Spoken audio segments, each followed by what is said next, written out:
first is taking the old way, the way of your ancestors, and delving into the thick darkness of your forgotten past, and uniting with him to whom your existence now belongs.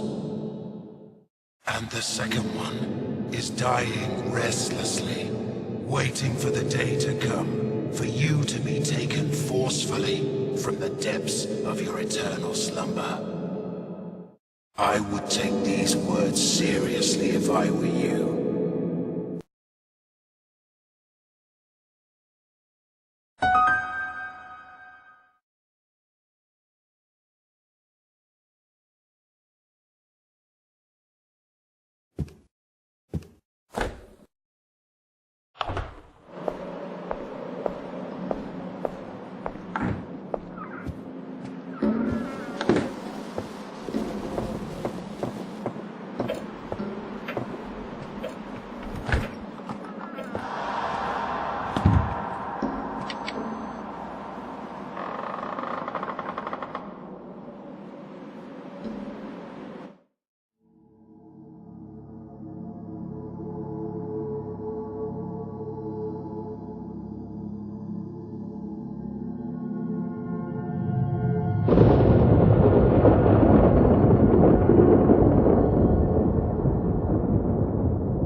Hi, Howard.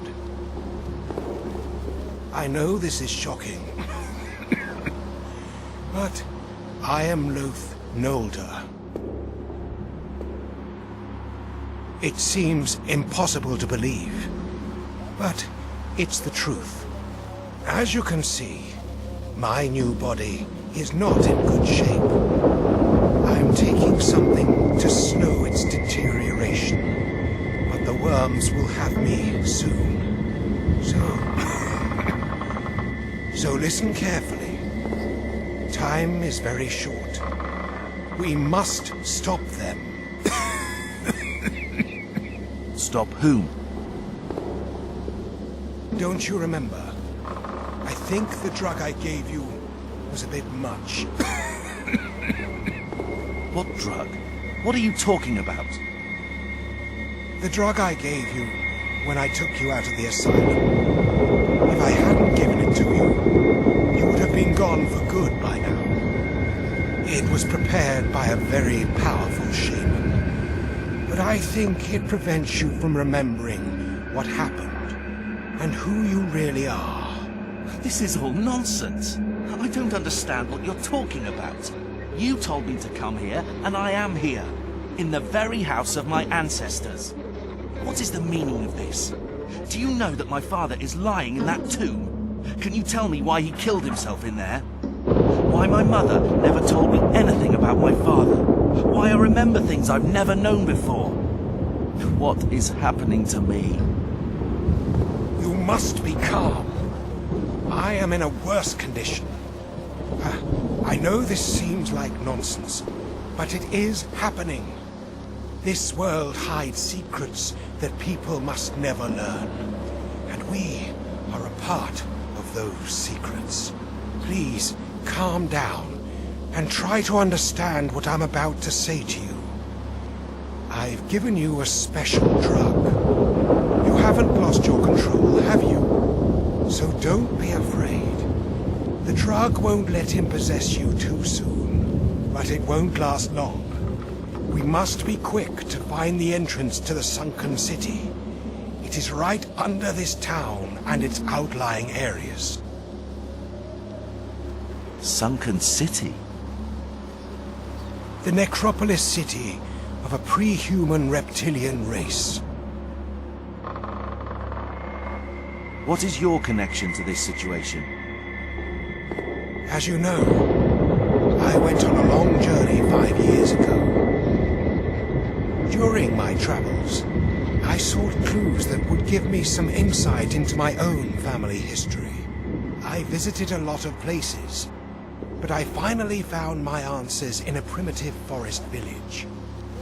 Strangely, the village elders seemed to know me, and told me some unbelievable things about my identity. They said I was born in that very village, the son of a European father and a mother they never revealed. Nobody spoke about her, though I persistently asked them. All I learned is that she disappeared from the village after giving birth to me, and it seemed from their tone that they were grateful when she left. I could learn nothing else about my father either, except that he was a civilized man. Apparently, I spent some of my childhood there, under the veil of strange practices and inhuman traditions. I faintly remember them showing and teaching me some horrifying things that fortunately I can't quite remember anymore. But one thing's still clear in my mind. They were constantly telling me that my body was just a vessel, and that someday I would return to them and be filled with true essence. And through my body, a god, worshipped by the natives, will be summoned. So, in a sense, I am just like you. Something that should not be. What has happened to your body? It is a long and bizarre story. My body was stolen from me. After I'd stayed at that disgusting village for a while, The elders sent me with a native guide to a nameless ruin in the middle of a jungle so dense it seemed like no human soul had ever set foot in it before us. When we arrived, that traitorous guide pushed me into a deep chamber. They planned this all along. He was not with me, only to guide me there.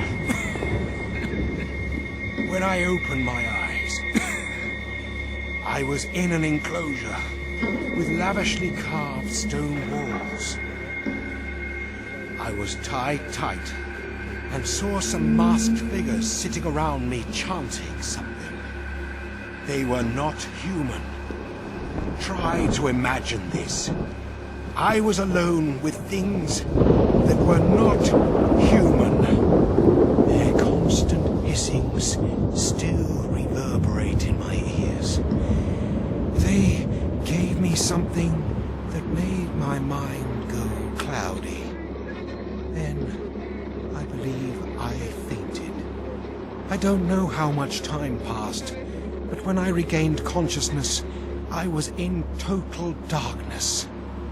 With the smell of damp earth filling my nose, I thought they had buried me alive.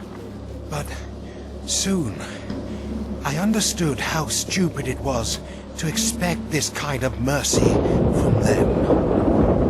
I managed to get above ground with my bare hands and tried to flee that damned jungle at once. But when I slipped and fell into a small puddle of muddy water, for a moment I plunged into the scorching pit of madness.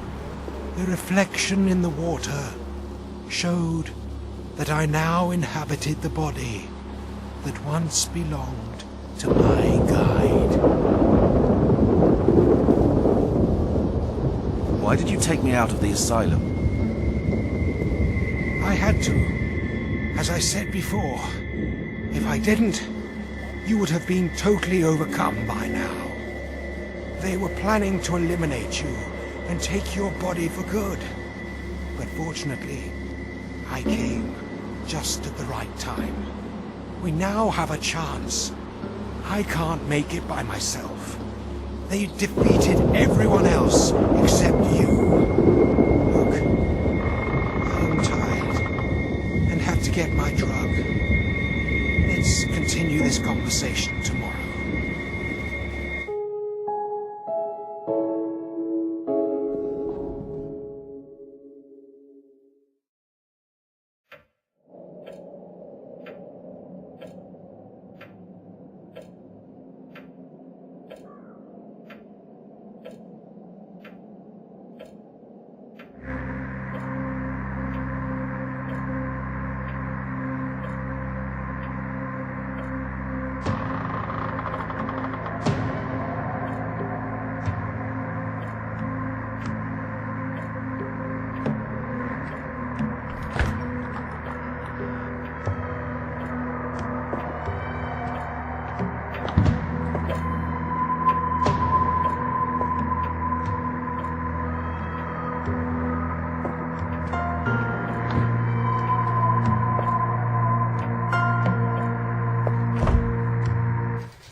come.